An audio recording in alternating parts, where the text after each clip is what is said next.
हर हर महादेव सभी प्रिय दर्शकों को। वीडियो के आरंभ में ही हमारी प्यारी बहन को यूं भोजन की व्यवस्था करते हुए देखना अपने आप में ही एक अचरज की बात है। तो हुआ कुछ यूं था कि दिन की शुरुआत हुई ब्रह्म मुहूर्त में तांबे के पात्र में रखे समशीतोष्ण जल को ग्रहण करते हुए।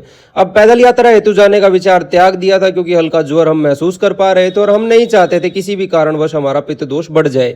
अतः अपने स्वास्थ्य को ध्यान में रखते हुए आज निर्णय किया कि थोड़ी साफ सफाई का भी ध्यान रख लिया जाए। तो सुबह सुबह ही अपने वस्त्र आदि धोना आरंभ कर देते हैं। अब वस्त्र धुल रहे थे तो इतने में हमने निर्णय लिया कि साथ में स्नान भी ग्रहण कर ही लिया जाए।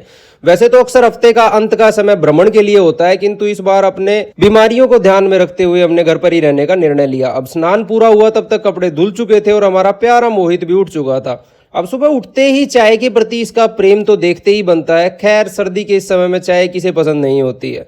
अब कपड़े धुलकर तैयार हो चुके थे, इन्हें सुखाने का समय था। इसके लिए हमें छत पर जाना पड़ता है, जहां अक्सर बंदरों के आतंक का भय बना रहता है। और बने भी क्यों नहीं, वो बार बार मेरी वाईफाई की तार को काट देते हैं। तो आज विचार आया कि चूल्हे पर खीर बनाई जाए। अतः इसके लिए सबसे पहले चावल भिगोकर रख दिए थे और निकल जाते हैं लकड़ियों का इंतजाम करने के लिए, जिसमें दुविधा का विषय यह था कि हमें नहीं पता था कि लकड़ियां हमें कहाँ मिलने वाली हैं। अतः इसके लिए हमने कुछ विशेषज्ञों की यहाँ सलाह ली और जल्दी ही हमें लकड़ियां मिल भी गई। जहां मौजूद इस प्यारे से भाई की मुस्कान तो सुबह सुबह देखते ही बन रही थी। अब इसका नाम पूछना तो हम भूल ही गए थे। यहाँ हमने देखा वजन तोलने का एक बहुत ही अनोखा सा यंत्र।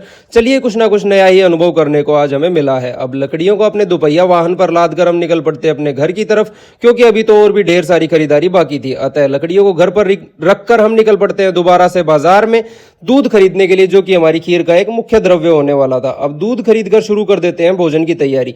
सबसे पहले कुछ सेवियों को हम बूंद लेते हैं, बादाम को हम पीस लेते हैं। अब व्यवस्था करनी थी अग्नि महाभूत की, जो कि सूक्ष्मता के आधार पर तो हर जगह व्याप्त है, किंतु आज इसे हमें प्रज्वलित करने का काम करना था, जो कि हमारा प्यारा मोहित बखूबी निभा लेता है।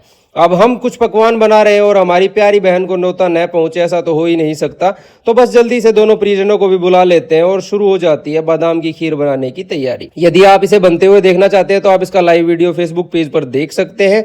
अब जैसा कि आप सभी को ज्ञात होगा कि चूल्हे पर कुछ भी पकाने का एक अलग ही स्वाद बनता है। हाँ, पकने में थोड़ा ज्यादा समय लगता है, थोड़ी परेशानियां कठिनाइयां भी होती हैं, किंतु स्वाद के तो क्या ही कहने। तो छुट्टी की दोपहर व्यतीत होती है खीर खाकर सुस्ताते हुए। अब शाम का समय हो चला था और भूख की व्याकुलता फिर से एक तीव्र वेग उत्पन्न कर रही थी। अतः इस समय निर्णय हुआ कि हम थोड़े से चिल्ले बनाएंगे बेसन से। इसलिए मोहित जल्दी से हमारे लिए सब्जियां काट देता है, क्योंकि यह काम मुझे ज्यादातर कुछ खास रास आता नहीं है। सब्जियां मोहित ने काट दिया, आधा काम वहीं हो चुका था, तो चिल्ले जल्दी से मैंने बना दिए थे। और ऐसे ही कुछ खाते पीते हुए व्यतीत होता है हमारा एक बहुत ही बेहतरीन सा दिन। और परिजनों के साथ वार्तालाप करते हुए समाप्त करेंगे आज के व्लॉग को। आप सभी को मेरी तरफ से राम राम।